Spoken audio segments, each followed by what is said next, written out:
요나단이 다윗을 지켜준 걸 말씀드렸습니다. 이 요나단은 다윗을 자기 생명보다 사랑했습니다. 그러니까 다윗이 위기를 만났을 때 목숨 걸고 지켜준 거죠. 또 다윗도 마찬가지입니다. 요나단에게 받은 사랑이 너무 크니까 그러니까 요나단을 사랑했죠. 근데 물론 요나단이 전쟁 중에 죽었기 때문에 요나단을 어떻게 도울 수는 없지만 그 대신 요나단의 아들을 이 다윗이 지켜줍니다. 하마터면 다윗이 아니었으면요 요나단의 아들도 죽을 뻔했거든요. 자, 이걸 볼 때 하나님은 요나단이나 다윗처럼 서로를 사랑하고 서로를 돌보는 사람을 정말로 좋아하십니다. 왜냐하면 하나님도 원래 그런 분이거든요. 이 땅에 비를 내려주시고 그 다음에 곡식을 자라게 하시고 그리고 태양빛을 비춰주시고 어느 땐 바람도 불게 하시고 이 모든 게 다 우리를 돌보는 일이거든요. 예전부터 지금까지 아니 앞으로도 이제 마지막 날이 되기까지는요 우리를 계속적으로 돌봐주십니다. 그러니까 하나님도 그러기 때문에 누군가 정말 이웃을 사랑하고 돌보고 그런 사람을 딱 보면은 하나님이요 너무나도 좋아하시는 거죠. 자, 오늘 이제 다윗을 말씀드리려고 하는데 다윗은 어렸을 때부터 이런 일을 잘했습니다. 물론 뭐 사람을 돌본 건 아니고 양을 돌봤어요. 그런데 양도요 얼마나 잘 돌보는지 하나님이 그걸 인정하신 겁니다. 그래서 나중에는 양이 아니라 사람을 돌보는 일을 맡겨주십니다. 그리고 한두 명도 아니고 한 국가를 맡겨주세요.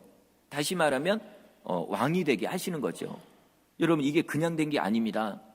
작은 일에 충성하니까 하나님께서 더 많은 것으로 맡겨주신 거죠. 근데 반대로 사울왕 같은 경우는 그는요 뭘 맡겼을 때 잘 못해요. 그러니까 나중에 나라도 일단 어쨌든 맡겨주셨죠. 근데 이걸요 제대로 못하는 거예요. 백성들을 돌보기는커녕 오히려 백성들을 괴롭히고, 여러분 오죽하면 하나님이 나중에 후회하셨을까요? 아이고 내가 저 사람을 왜 왕으로 세웠을까? 근데 하나님이 원래 세우려고 한 게 아니었어요. 하도 백성들이 왕을 달라고 계속 요구하니까 그래서 세운 게 사울 왕입니다. 근데 결과는 역시나 절대로 정말 왕이 될 사람이 아니었어요. 근데 괜히 왕이 됐다가 나라가 큰일 날 뻔했죠.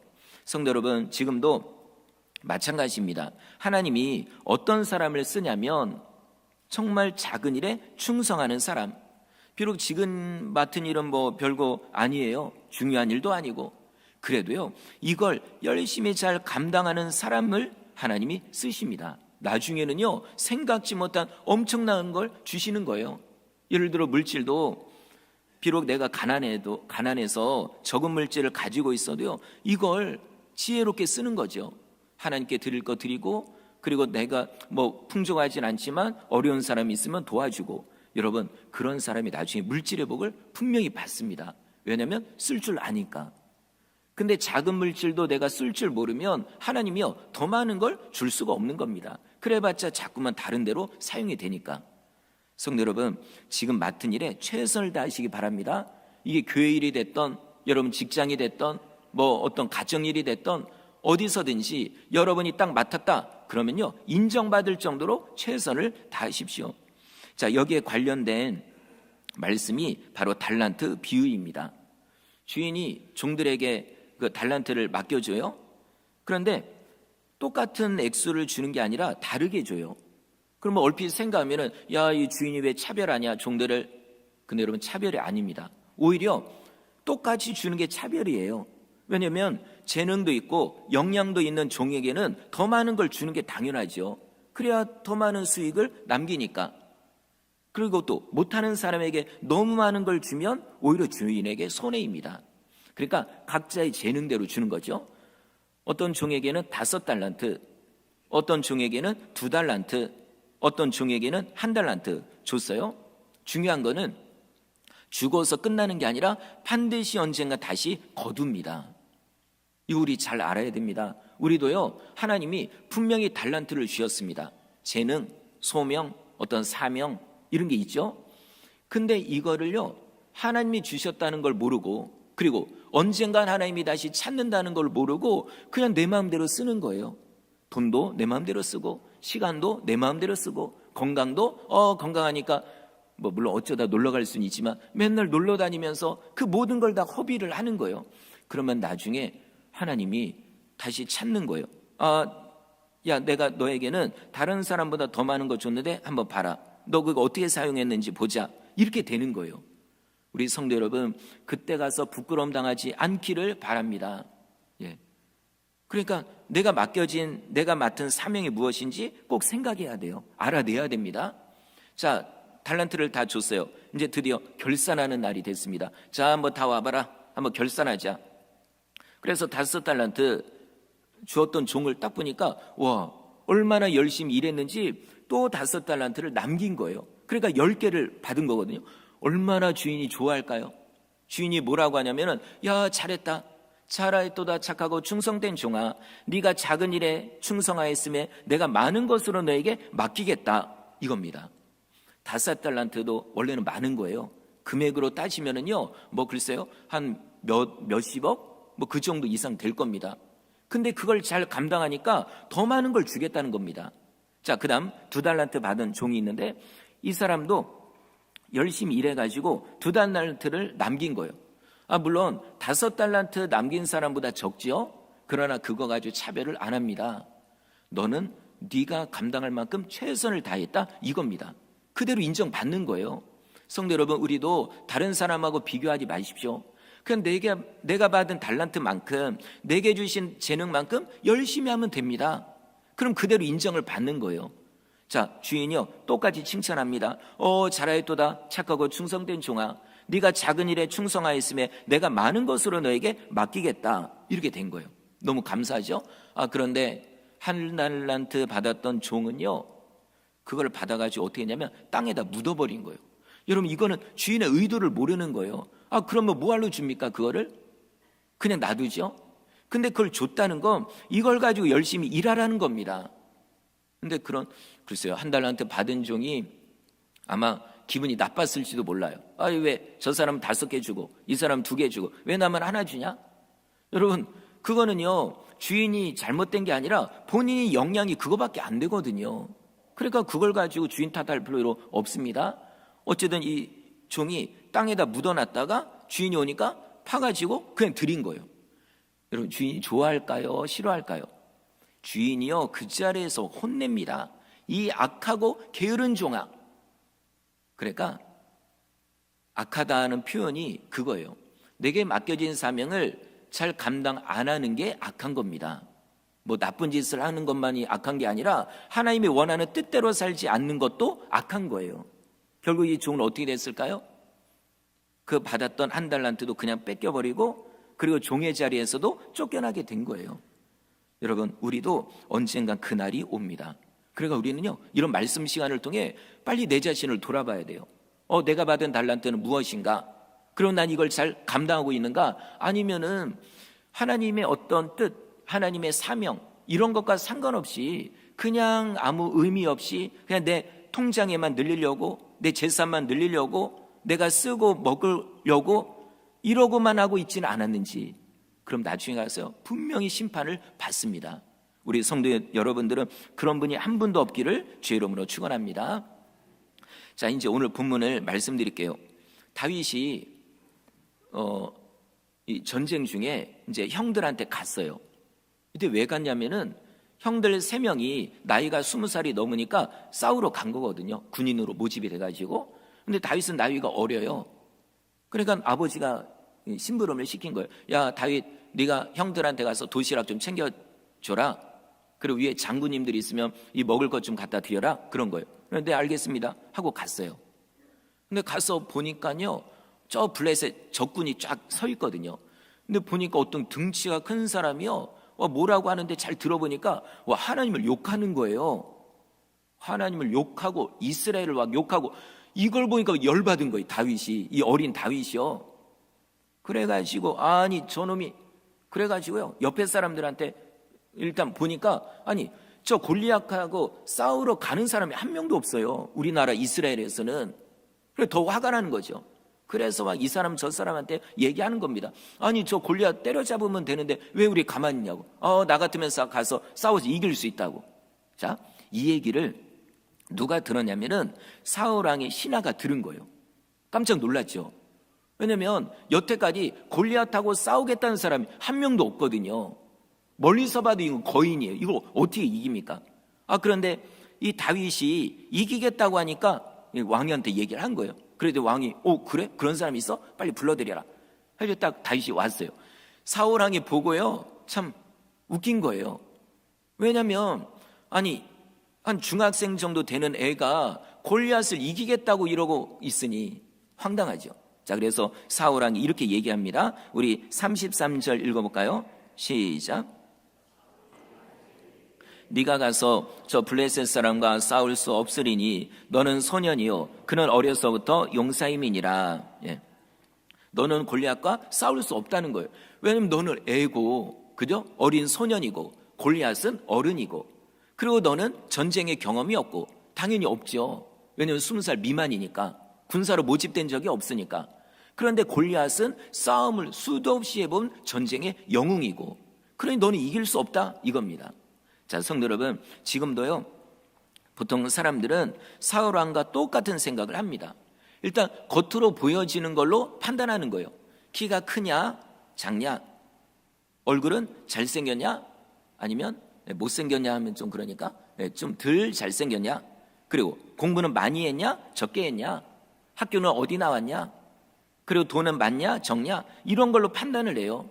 성도 여러분, 혹시 그런 얘기 들으면 너무 낙심하지 마십시오.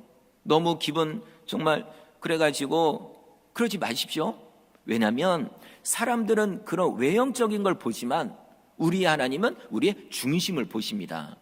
우리 중심이요, 내가 정말 하나님을 믿는지 안 믿는지, 그리고 성실한지 아니면 성실하지 않은지, 우리의 성품은 어떤지, 그리고 그 사람의 중심을 보는 거거든요.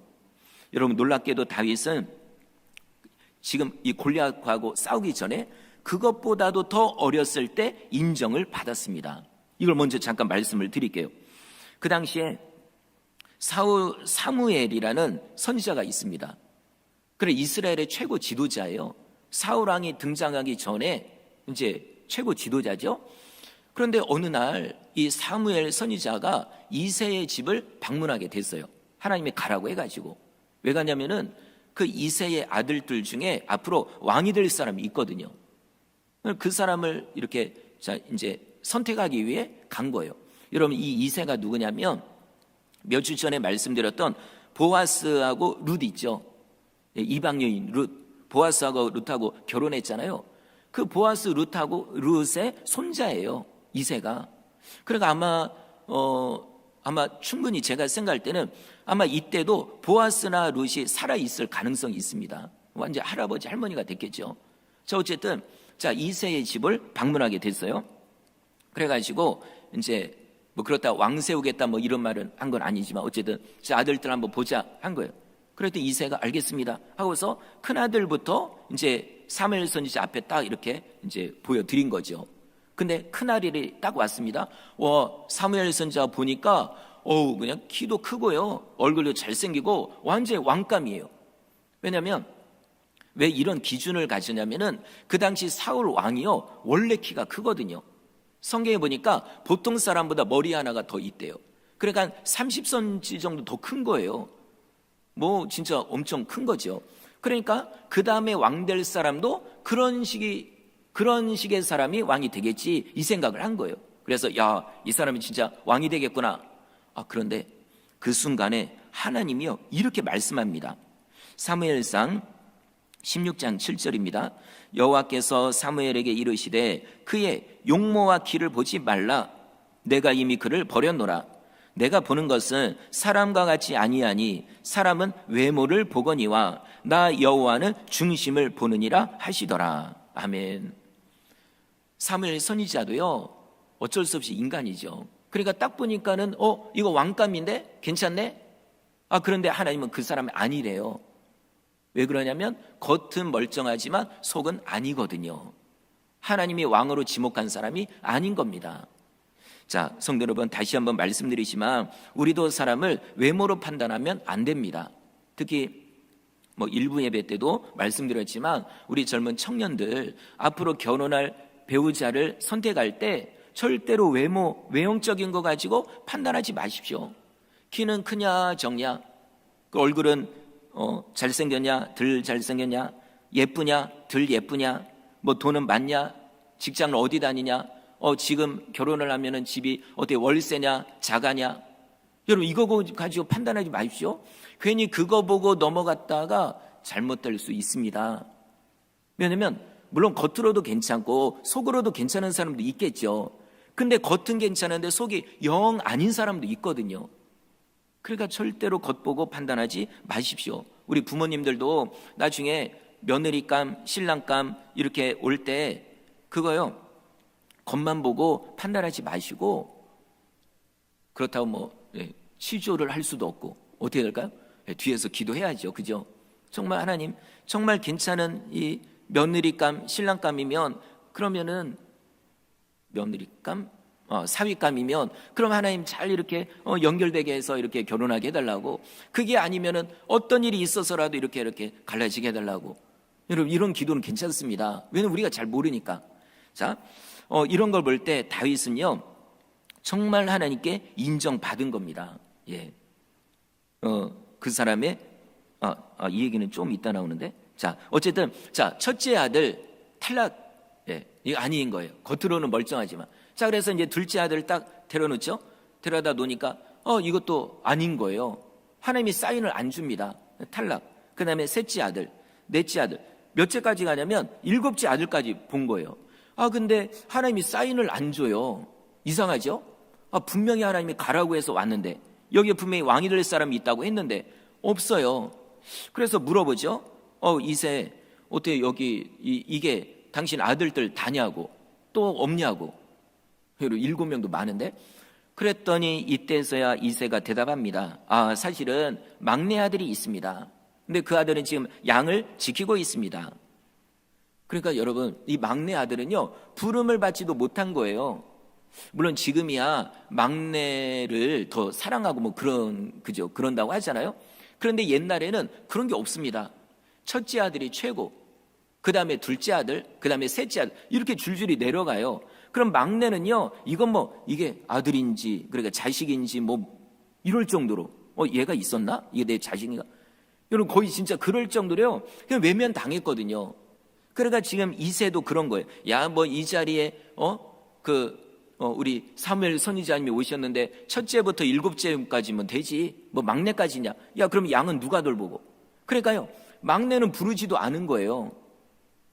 어떻게 보면은 아버지가 뭐 그렇게까지 안 했어도요 형들 사이에서요 막내는 그냥 서열에서 그냥 밀린 거예요. 그죠? 그러니까 야, 너는 양이나 지켜라. 그러냐 형들만 그냥 우르르 가버린 거거든요. 자, 이때 여러분 이 막내, 이 누굴까요? 이게 바로 다윗입니다. 다윗은요 되게 어떻게 보면 서운했을 것 같아요. 야, 나도 유명한 그 사무엘 선지자님 보고 싶은데, 하나님의 종 만나고 싶은데 나는 이게 뭐냐, 이게 형들한테 밀려가지고 아버지도 나를 부리지도 않고 그냥 양이나 치고. 근데 이게 여러분 진짜로 중요합니다. 뭐가 중요하냐면은 설령 사람들이 나를 인정하지 않아도, 형들이고 가족이고 아버지고 나를 인정하지 않아도요 내가 맡은 일 최선을 다하면 됩니다. 내가 있어야 될 자리에 있으면 되는 거예요. 누구만 나를 인정하면 될까요? 하나님 나를 인정하면 되는 겁니다. 그죠? 내가 맡겨진 일, 내가 해야 될 일, 이거를 최선을 다하면 여러분 언젠가는요 정말 뭐 옛날 오래된 그 가요처럼 쨍하면 볕들 날이 옵니다. 그날이 진짜로 와요. 왜냐하면 하나님이 인정하시니까. 그리고 중요한 게 집에서도 부모님의 말씀에 순종해야 됩니다. 이게요 집에서 순종이 습관이 된 사람은 어디를 가도 순종합니다. 어디를 가도 인정을 받아요. 그리고 눈에 보이는 사람에게 순종할 줄 알아야 눈에 보이지 않는 하나님의 말씀에도 순종하는 거죠. 근데 눈에 보이는 사람한테도 순종하지 않는데 어떻게 하나님의 뜻에 순종할까요? 그건 거짓말입니다. 물론 나중에 하나님이 쓰실 수도 있죠. 근데 그러기 전에 먼저 훈련시킵니다. 순종의 훈련을요. 어떤 경우는 몇 년 걸릴 수도 있고 어떤 경우는 정말 돌아가시기 직전까지 훈련받는 경우도 있어요. 여러분 그럴 필요 없이요 우리요 지금부터 순종해야 됩니다. 집에 있는 아이들도 순종을 훈련을 시켜야 돼요. 자식들이 그냥 완전히 머리 위에 올라가 가지고 그냥 아이고 아이고 하면서 그러지 마십시오. 때로는 혼도 내고 부모에게 부모가 얼마나 중요한지 이런 거를 가르쳐야 됩니다. 그래야 이게 훈련이 돼야 나중에 세상에 나가서도 인정받고 그리고 하나님께도 인정받게 되는 거죠. 자, 다윗에게 쨍하고 볕들 날이 바로 오늘입니다. 자, 마음은 되게 기분이 별로 안 좋아요. 아버지도 나를 안 부르고 형들도 그냥 나 그냥 댕그러니 그냥 양한테 맡겨두고 그냥 놔두고 가고 그래도 어떻게 합니까? 양을 돌보고 있죠. 그런데 갑자기 집에서 누가 쫓아오더니 막 부르는 거예요. 빨리 오라고 빨리 오라고. 왜 부르냐면은 사무엘 선지자가 이 막내가 있다는 거 알았잖아요. 그래서 뭐라고 하냐면 그 아들이 오기 전까지 나 밥 안 먹겠다고. 그러니까 빨리 불러드리라고. 그래가지고요. 그래서 다윗을 부르러 간 거예요. 여러분, 이때 다윗의 심장이 쿵쾅쿵쾅 뛰었을 거예요. 와, 나에게도 이런 기회가 오는구나. 야, 그 유명한 분, 지금으로 말하면 어떤 유명한 연예인보다 더 대단한 이런 분을 만나게 되니까 얼마나 기뻐요. 아마 그냥 막 쫓아갔겠죠. 자, 드디어 다윗이 사무엘 선지자 앞에 섭니다. 이때 하나님께서 사무엘에게 이렇게 말씀합니다. 바로 이 사람이 바로 그 사람이다. 내가 지목한 사람이다. 그 사람의 기름을 부어라. 여러분, 기름을 붓는다는 건 앞으로 왕으로 세운다는 의미예요. 물론 지금은 사울왕이 있으니까 왕이 2명이 될 수 없죠. 그러나 앞으로 때가 되면 바로 이 다윗이 왕이 된다는 얘기입니다. 실제로 그렇게 됩니다. 이건 하나님의 뜻이니까. 자, 다윗이 이렇게 부름을 받고 이제 부음을 받았어요. 여러분, 놀라운 거는 이때 부음을 받을 때 성령도 받은 거예요. 사무엘상 16장 13절 중간에 이렇게 되어 있습니다. 이날 이후로 다윗이 여호와의 영에게 크게 감동되니라. 아멘. 여호와의 영, 하나님의 영, 성령의 충만을 받은 겁니다. 성도 여러분, 이거 꼭 아십시오. 하나님께 쓰임 받으려면 반드시 성령을 받아야 됩니다. 성령의 충만함을 받아야 돼요. 성령의 어떤 능력과 은혜, 이런 체험이 있어야 됩니다. 물론 교회 나오고 예수님 믿습니다, 그런 건 이미 성령이 계신 건 맞아요. 성령이 아니면 예수님을 주님이라고 시인할 수 없으니까요. 근데 그걸로 끝이 아닙니다. 우리는 반드시 성령의 충만함을 받아야 됩니다. 심지어 여러분, 예수님도 보십시오. 예수님은 원래 성령으로 잉태된 분이에요. 애초부터. 그런 예수님도 본격적인 사역을 하시기 전에 세례 요한으로부터 세례를 받았습니다.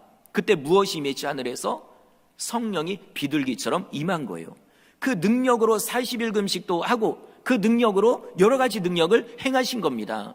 여러분, 우리도 그런 거예요. 성령이 아니고서는 아무것도 할 수 없습니다. 우리 특히 중직자분들, 우리 교회 어떤 뭔가 어쨌든 일꾼으로 있는 분들 반드시 성령을 받아야 됩니다. 그리고 한번 나 예전에 몇 년 전에 나 처음에 신앙생활 할 때 그때 은혜 받았는데, 여러분 그거 가지고 안 됩니다. 우리는 수시로 성령을 받아야 돼요. 수시로 성령의 충만함을 받아야 됩니다. 그러지 않고 어떻게 주의를 합니까? 그러니까 성령 없이 행하니까 자꾸 마찰이 생기고 갈등이 생기고 어려운 일이 생길 때 감당을 못하는 거죠. 여러분, 그래서 늘 말씀드리잖아요. 중직자분들은 자꾸만 예배드려야 된다고요. 기도해야 되고 성령의 충만함을 받아야 됩니다. 그러지 않으면 여러분 아무 일도 못합니다. 자, 다윗이 성령을 받았어요. 완전히 이때부터요, 아이가 완전히 사람이 바뀌어요.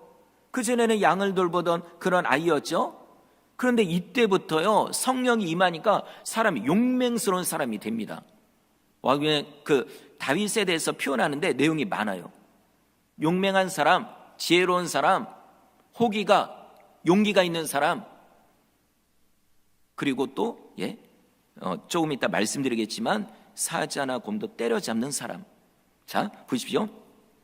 다시 본문으로 돌아와 가지고 사울왕이 다윗에게 얘기하잖아요. 야, 너는 절대로 골리앗 못 이긴다. 이때 다윗이 어떤 얘기를 하냐면은 자기가 경험했던 거를 얘기합니다. 우리 34절 읽어볼까요? 34절 시작. 주의 종이 아버지의 양을 지킬 때에 사자나 곰이 와서 양떼에서 새끼를 물어가면, 다윗이 양을 돌보잖아요. 원래 그게 하던 일이죠. 그런데 위험한 일을 당할 때가 있어요. 사자나 곰, 늑대 이런 게요, 양을 물어가려고 그냥 쫓아옵니다. 그리고 막 물어가요. 그러면 이 다윗이 어리잖아요. 그럼 보통 어떨까요? 이런 상황에서 도망가겠죠. 그죠? 예, 양이 잡혀먹던 말던 일단 내가 살아야 되니까, 무서우니까, 아니면 어디 숨든지. 그런데 다윗은 그게 아니라 목자들이 막대기를 가지고 있거든요. 막대기를 들고 가서 그냥 이 사자놈을 두들겨 패는 거예요. 그래가지고 자, 어떻게 하는지 35절도 읽겠습니다. 시작. 내가 따라가서 그것을 치고 그 입에서 새끼를 건져내었고 그것이 일어나 나를 해하고자 하면 내가 그 수염을 잡고 그것을 쳐 죽였나이다. 아멘. 35절 앞부분을 다른 번역으로 보니까 이렇게 돼 있어요. 뒤쫓아가서 때려서 쓰러뜨리고 그 입에서 양을 구해냈습니다. 이거예요. 여러분 신기하지 않나요? 애가 한 많아봤자 중학교 1학년, 2학년 한 요 정도 아이가 지금 골리앗을 만나기도 전이에요. 이런 아이가요, 사자나 곰을 쫓아가서 그냥 막대기로 막 두들겨 패는 거예요. 자, 그러면 이 사자나 곰이 아이고 죄송합니다 하고 도망갈까요? 아니죠. 이놈은 뭔 놈이냐 하고서 막 그럴 거 아니에요. 그러면 또 다윗이 어떻게 합니까? 아니 이게 그냥 순순히 그냥 갈 것이 해가지고요, 사자의 털을 잡고, 우리말 성경에 이렇게 표현되어 있습니다. 저에게 달려들면 털을 움켜잡고 때려서 죽였습니다. 이렇게 되어 있어요. 그러니까 이거 사자나 곰이 더 이상 사자가 아니에요. 완전히 그냥 지나가는 조그만 강아지 때렸다는 또 큰일 나니까 어쨌든 그런 거하고 똑같아요. 이런 거를 두들겨 패듯이 사자나 곰을 두들겨 팬 겁니다. 자, 여러분, 이렇게 할 수 있었던 두 가지 이유가 있습니다. 첫째, 아까 말씀드린 것처럼 성령에 충만했기 때문입니다. 여러분, 성령 받으면 사람이 용감해집니다. 진짜 이게요, 달라요. 내가 은혜 받을 때하고 은혜가 떨어졌을 때, 그러니까 좀 신앙이 좀 이렇게 좀 안 좋을 때, 이럴 때하고요, 내 마음가짐이 완전히 다릅니다. 진짜 내가 성령 충만하고 은혜 충만하면요, 사람이 용감해요. 담대합니다. 근심 걱정거리는 있지만 그래도 그 충분히 이길 수 있습니다. 근데 성령 충만하지 않으면요, 조금만 문제가 생겨도요 흔들흔들 거리는 거예요. 신앙이요, 못 일어납니다. 힘이 없는 거예요. 근데 다윗은 성령에 충만하니까 용감한 사람이 되었고, 심지어 하나님이 힘을 주셔가지고 사자나 곰도 때려 죽일 수 있는 힘을 주신 거예요. 다윗의 여러 시편들에 보면은요, 그런 것도 나와요. 내가 저 높은 담을 사슴처럼 뛰어넘는데요. 이거 웃긴다. 어떻게 뛰어넘냐. 근데 여러분, 진짜 그거 가능합니다. 가끔 초인적인 그런 힘, 어떤 그런 것 때문에 뉴스에 나오기도 하잖아요. 여러분, 하물며 성령에 충만한 사람이 그거 못할까요? 성령의 삼손도요, 완전히 이건 삼손은 더 엄청난 힘이 나타나잖아요. 이게 잘 먹어서 그럴까요? 그냥 운동해가지고 힘이 생길 걸까요? 아닙니다. 성령이 주신 힘입니다.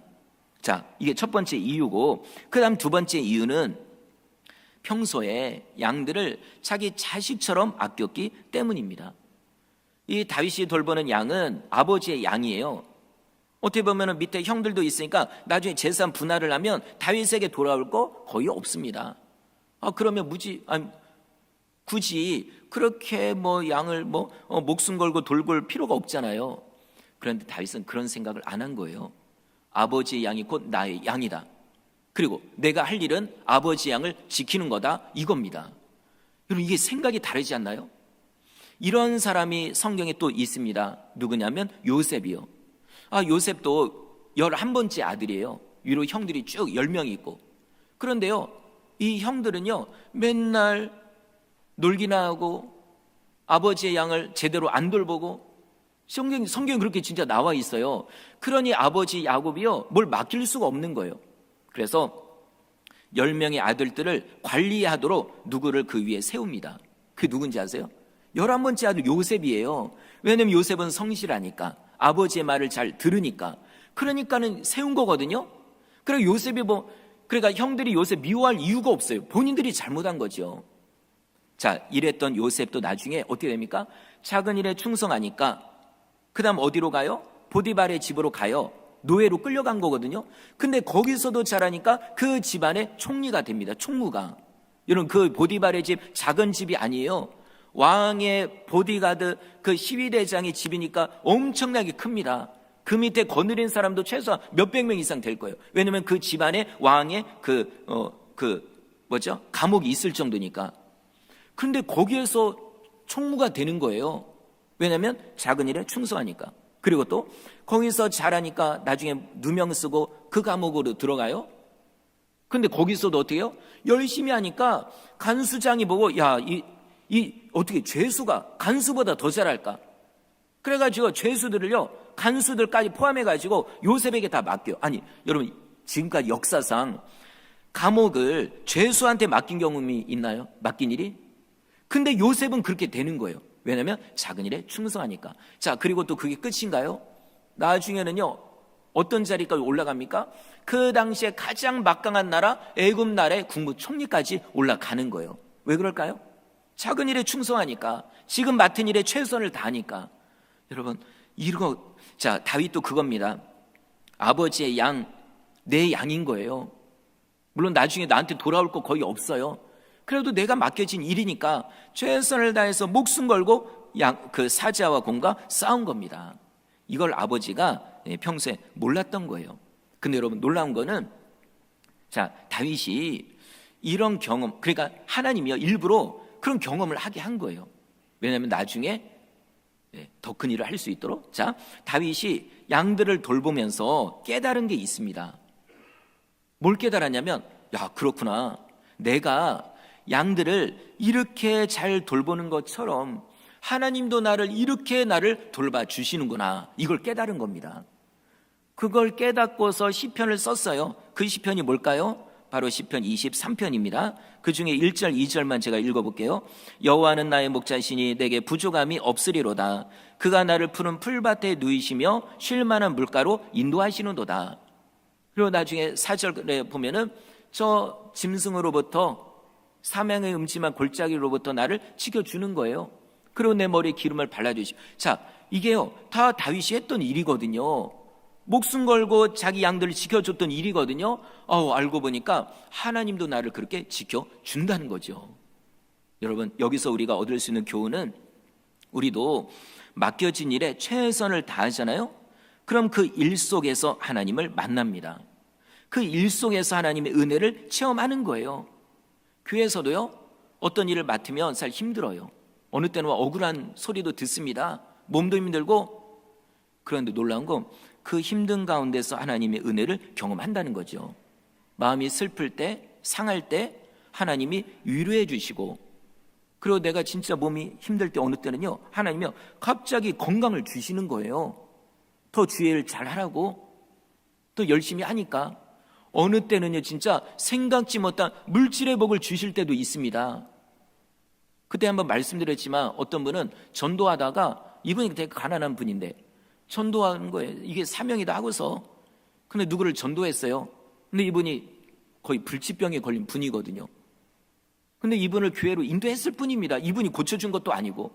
근데 이분이 교회 와서 은혜 받고 고침을 받은 거예요.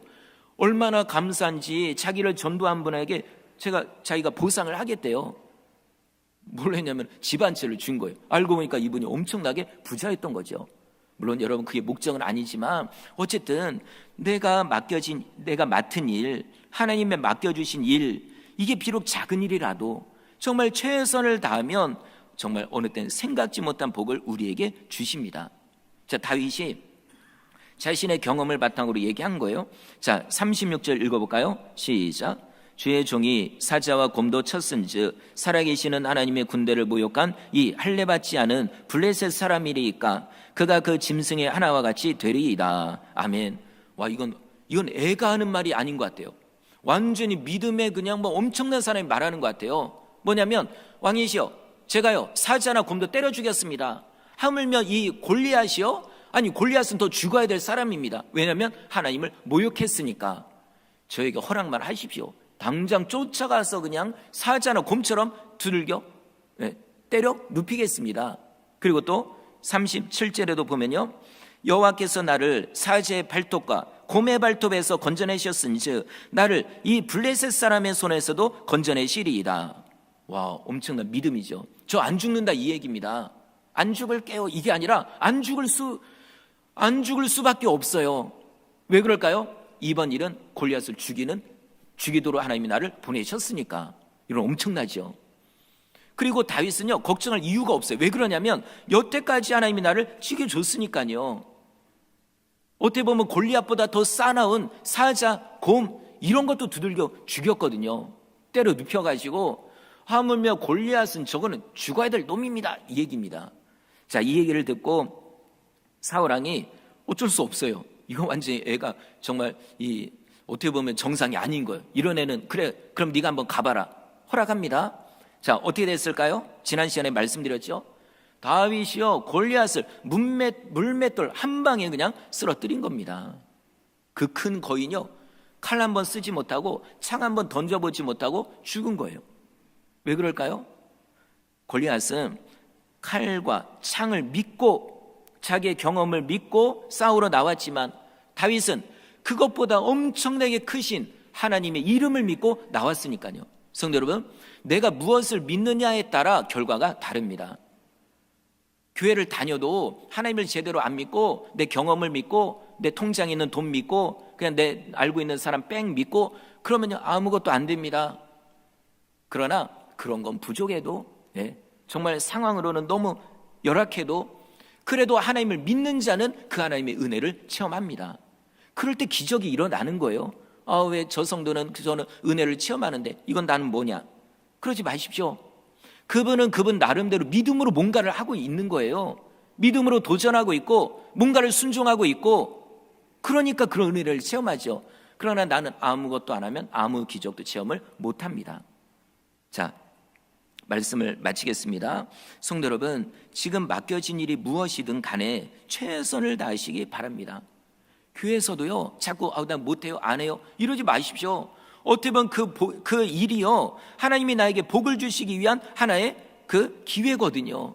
근데 자꾸 우리가 이걸 외면하니까 그러니까 어디서 복을 얻을 수가 없는 거죠. 어떻게 보면 이게 뭐냐 이거 뭐 아무것도 아닌데 근데 바로 그게 하나님 복의 통로입니다. 그리고 특별히 다른 사람을 돌보는 일을 열심히 하십시오. 주변에 누구를 돌봐야 될까? 마치 다윗이 양을 돌봤지만 그로 인해서 나중엔 더 많은 사람을 돌볼 수 있었던 것처럼 우리도 내 주변에 내가 누구를 돌봐야 될까? 이거를 열심히 하면 나중에는 하나님이 더 많은 사람을 돌볼 수 있도록 건강 주시고 그러니까 물질도 주시고 그런 재능도 주시는 겁니다. 자, 이런 은혜를 다 같이 체험하시기를 주의 이름으로 축원합니다.